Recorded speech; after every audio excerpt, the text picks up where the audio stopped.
Welcome to a podcast brought to you by the American Academy of Orthopedic Manual Physical Therapists. Our academy is a national organization committed to excellence in orthopedic manual physical therapy practice, education, and research, and we're here to explore a wide range of topics with you through interviews with content experts.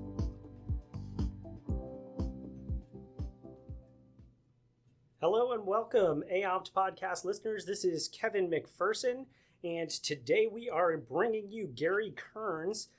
And before we dive into the article/platform Gary had, let's give you a little bit of background.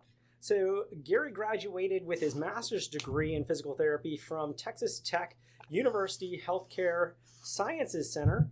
But upon completion, he determined that he needed to learn more, and he subsequently went through manual therapy certification and fellowship training through the North American Institute of Manual Therapy, of which he still teaches dry needling, which happens to be related to the subject matter for today. But this wasn't where he stopped. He went on to get his doctorate of science from the same university, at which he is now an assistant professor for, and he teaches in the musculoskeletal and differential diagnostic coursework. Now, the article and previous platform for AOMT's conference is entitled The Accuracy and Safety of Dry Needle Placement in the Piriformis Muscle in Cadavers. Now, Gary, before we get into it, how are you doing today, man? I'm doing well. How are you? Pretty good. Things are nice and sunny right now in Florida at present. Give it about another hour, it'll probably start raining again, but that's just the nature of the beast during this time of year. Now, you're in Texas. What's the weather out like there now? Hot and dusty this time of year. Now, you guys are relatively dry, correct? Very, very dry. We don't see much rain at all, actually. And then we were talking a little bit. I guess both of us are in the midst of preparing for our coming semesters at our relative schools, and you got a little bit more work to be done for your side of things with the CAPD accreditation and whatnot coming. And I tend to take a little bit more of a back role in this one. So at present, at least on this end, I'm comfortable with my position. That's nice. So now let's talk about your study. Do you mind providing the audience with a brief synopsis of the study and what you kind of came to from your results?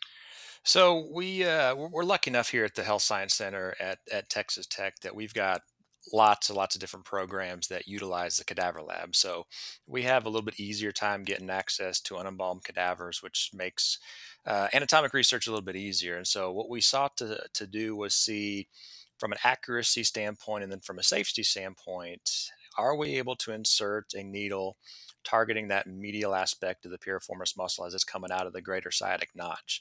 And then to that point, with the sciatic nerve exiting very, very closely, we wanted to see what's the chance of puncturing the sciatic nerve. In other words, trying to extrapolate it out to adverse events. And so we used one of the techniques published in Damerholt's textbook. That was a technique that we used to try to access it. And what we wound up doing was actually fixating the needle with superglue. Superglue works really well to keep it from moving. And so we fixated the needle once it was inserted with superglue, dissected around it, went down to the piriformis, cleaned things up, and then it was trying to hunt out for the distal end of the needle. And so we just made it a yes/no answer. Yes, did we reach the piriformis muscle? And yes, no, did we hit the sciatic nerve? And we hit the piriformis 84.6%, I believe, amount of the time. And the good news is we never hit the sciatic nerve. So from a safety standpoint, at least based off that, it's safe. But I will tell you, we were pretty darn close to the sciatic nerve every single time. Mm-hmm. And just because I'm curious, was there a reason why you decided to go after the piriformis and sciatic nerve versus other nerves?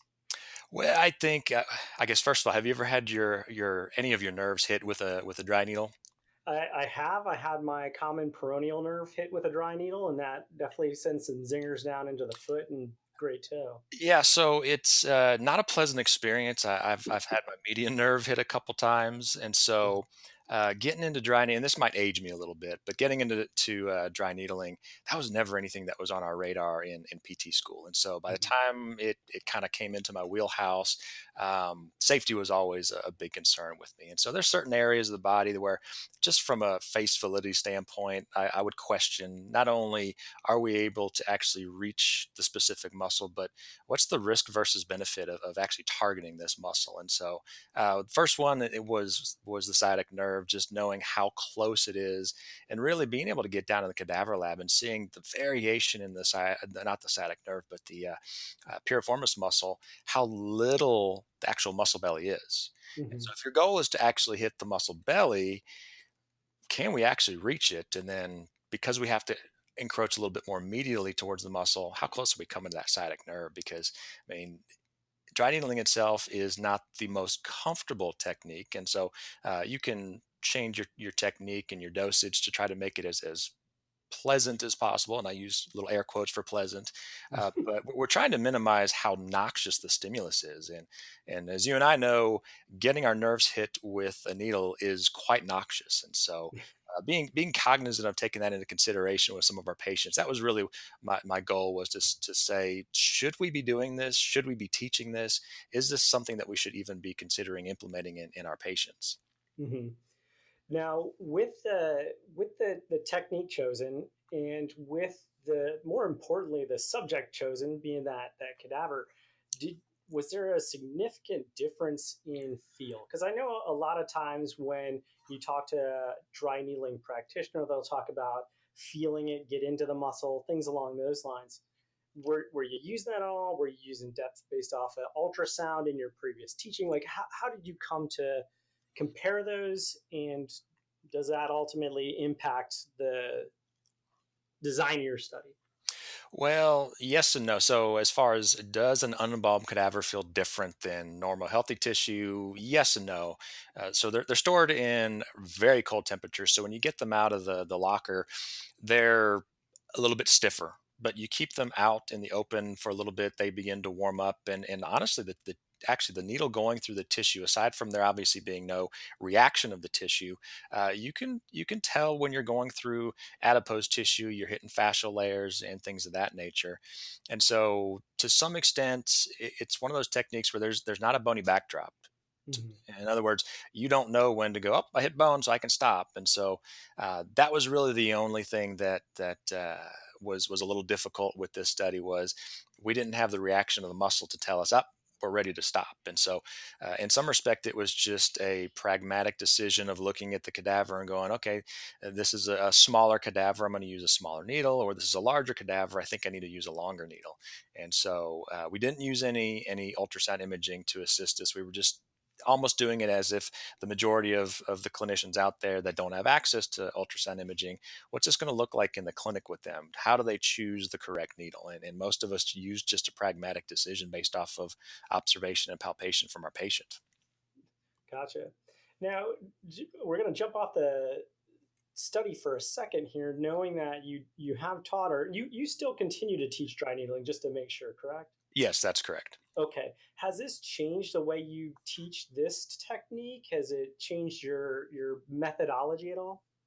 Well, that's kind of a loaded question, and it's honestly one of the reasons that I chose the piriformis, because uh, it's a deep muscle, and that's one of those things where we always joke piriformis syndrome, things like that. Oh, piriformis is it's the source of all buttock pain and things like that. And I'm not saying that the piriformis can't be implicated in posterior buttock pain, but clinically, what I found is, if you can clean up some of the other safer muscles, larger muscles that tend to be a little bit easier to palpate, glute max, min, and med, all of a sudden a lot of their posterior buttock pain resolves, and there's not Mhm. much of a need. And so I still do teach this technique, but I do kind of go over some of the inherent risks and just the proximity of the sciatic nerve, and then talk clinically with them and say, I mean, if you have to clinically reason through your findings, you really want to go for the muscles that are the safest and are going to give you the most bang for your buck. Mhm. And after cleaning up some of the posterior hip musculature, if they still have some symptoms and if you feel like you can localize them over the piriformis, then I might consider that as a potential source of dry needling. But otherwise, I'm going to stick with the ones that are a little bit safer and not quite so close to some viable tissues like the sciatic nerve. So it's almost a progression of risk to benefit. You're going to stay with low risk for high benefit and then progress on as your reasoning allows you to. And I think that's the key thing. I think we tend to live in this era of technique, and you learn a technique at a course, and a lot of the courses that we go to, they're technique courses rather than theory courses. And if you don't integrate some theory, if you don't force the participants to have some sort of context and have them reason through a case like they would have to do on Monday morning, I feel like a lot of the techniques just are kind of lost on them, and they go back and they're not quite sure when to do it, how to do it, and how to kind of stage their treatment. So for me, that's one of the things I'm kind of passionate about. Is I always one of the biggest things that I was always told as a young clinician was question everything.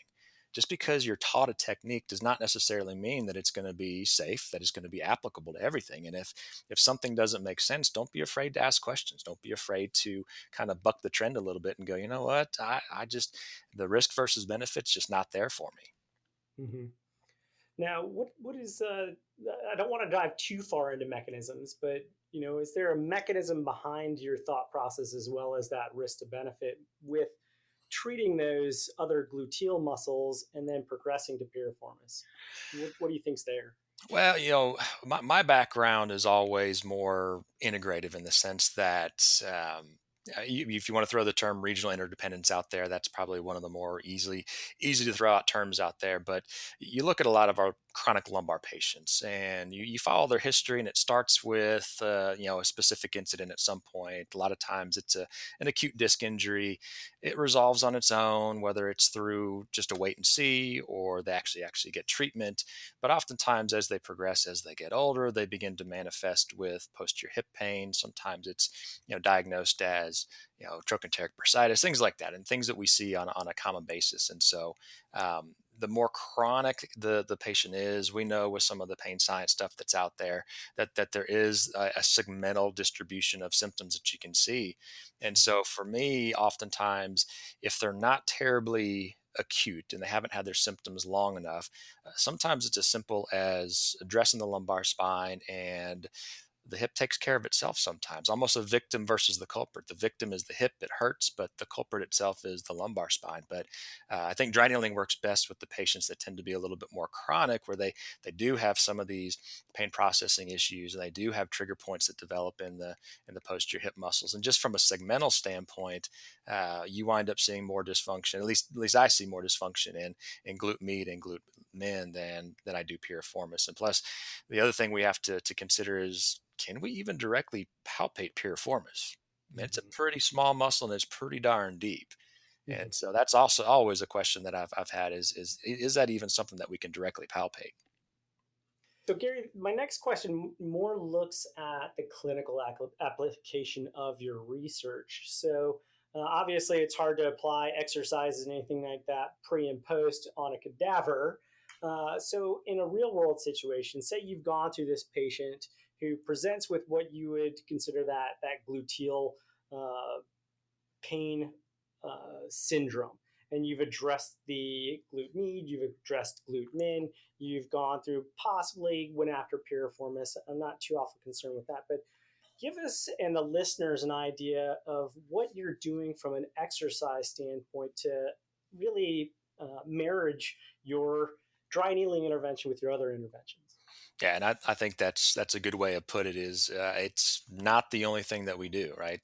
Very rarely is any treatment, whether it's mobilization, manipulation, dry needling, is it just a standalone treatment. And so I'm a huge fan of PNF techniques, and not necessarily the traditional D1, D2 lower extremity stuff, but looking at pelvic PNF techniques and other things that after you do really any manual intervention, but in this case, dry needling, really it kind of sets the stage neurologically to make the muscles, particularly that you've dry needled, much more receptive to whatever intervention that you're going to do. And so rather than just trying to do some isolated motion, which in some cases isn't the worst thing in the world to have them do some clamshells, things of that nature. But I would much rather do some facilitation techniques to get the muscle functioning and firing properly, and then get them doing some more functional three-dimensional activities. Because one of the big things is I don't want to just needle them and then say, okay, you're good, see you later. I'm a little worried that you're going to be sore and I'm afraid to make you move. In my mind, that's the worst thing in the world. And so I really encourage them to, hey, we're going to do the dry needling or the manual therapy. We're going to follow that up with some exercises to really get that muscle firing. And then from there, I'm going to give you some other exercises that we can do in the clinic throughout the end of the day. And I'll give you some things to work on at home as well. Fantastic. It appears that we have very similar treatment methodologies and belief systems. So now, Gary, the next step is your next step. Future wise, are you doing similar studies? Are you going to maybe look at application of dry needles on the musculature, superficial to the abdomen, superficial to the thorax? Give us an idea if you're going that route or are you going somewhere else? So yes and no. What we did last year, so 2017, we're looking at the data right now, was we were comparing a couple different things. We were comparing two different techniques to reach the inferior obliquus capitis and the suboccipital region of the spine.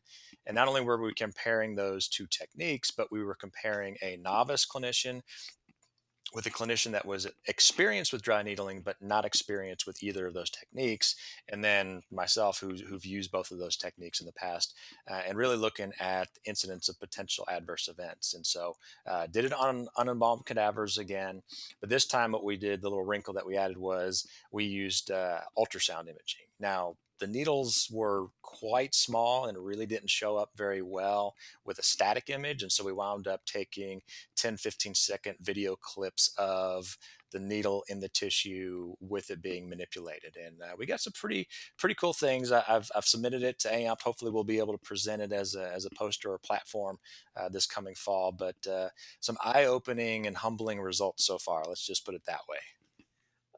Well, talk about leaving us with bated breath on that one. Well, I'm looking forward to seeing those results and seeing those go forward.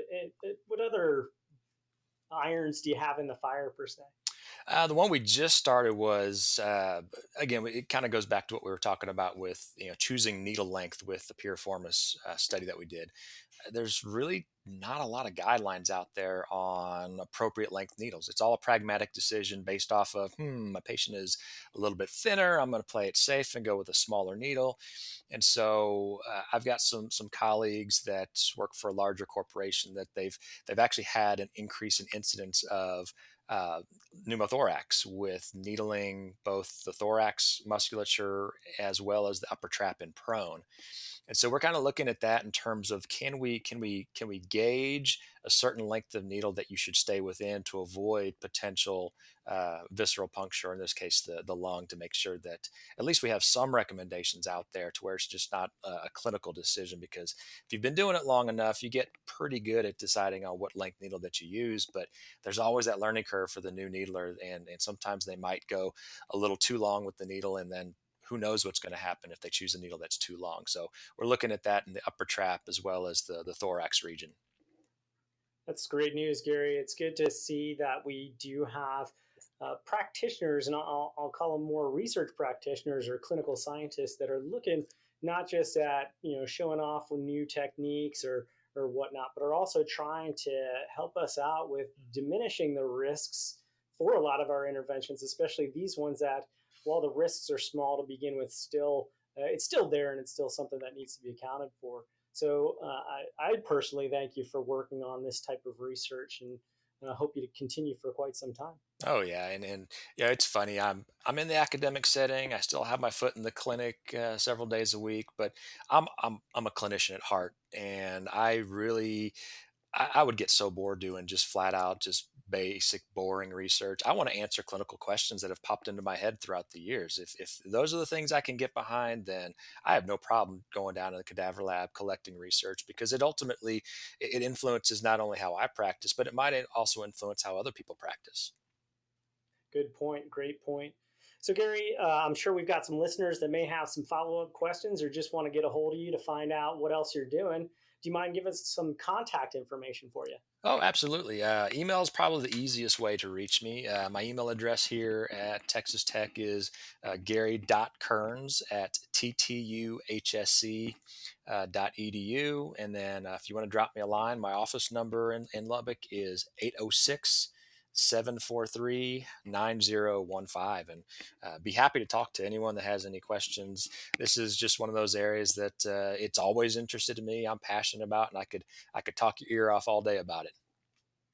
Thank you so much, Gary, and I'm sure you're going to get some nice conversations brewing up, both with this study as well as with the future studies at AOMPT and beyond. So have yourself a wonderful day, and we look forward to seeing you at the coming conference. All right. Appreciate you taking the time to interview me.